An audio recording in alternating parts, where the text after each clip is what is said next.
Folks, what's up? Good morning. Happy Tuesday. We made it through Monday, coming back to the grind off of a holiday weekend. I hope everybody's well. This is Michael, of course, in the wee hours of the night on the graveyard shift with your daily trivia question. So, the answer to the previous trivia question was the Montgomery Ward department store.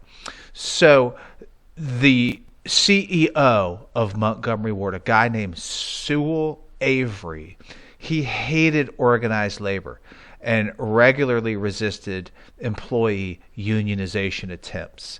This is how this whole thing kind of came to be.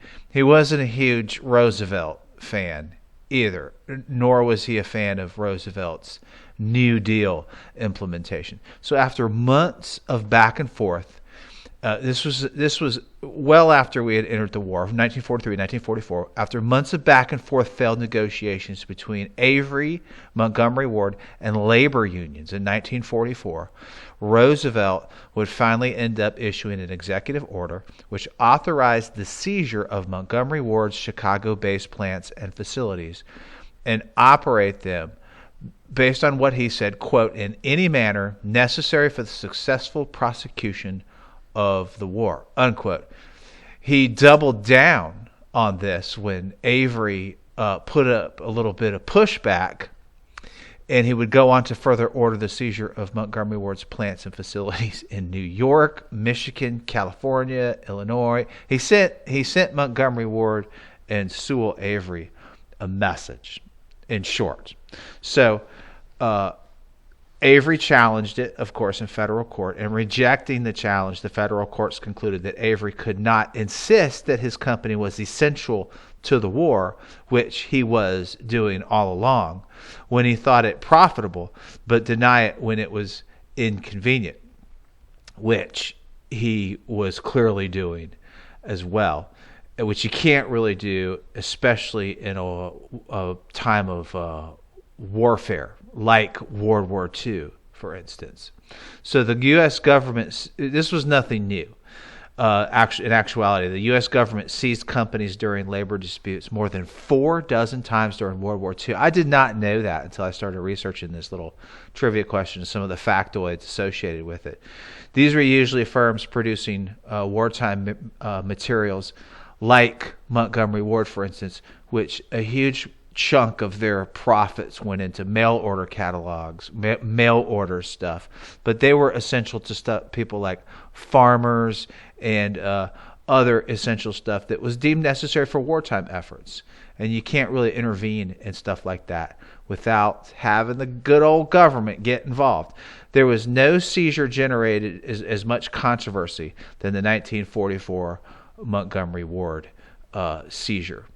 And this was a big, huge deal. They actually had to the National Guard had to carry this guy out of his Chicago office on the day that the takeover was implemented. There's a picture of it right there.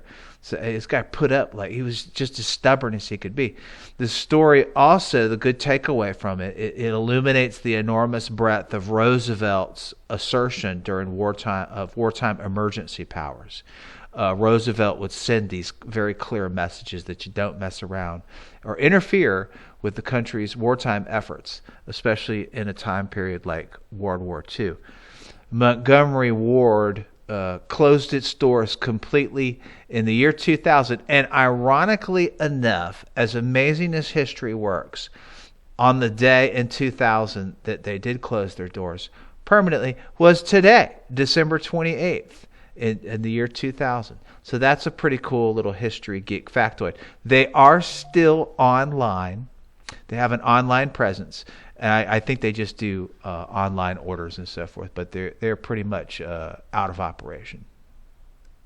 All right, that brings us to today's trivia question for December 28th. On this day in 1732, the publication of what was called Poor Richard's Almanac begins for the very first time by a man who went by the pseudonym of Richard Saunders, who in actuality was this famous person.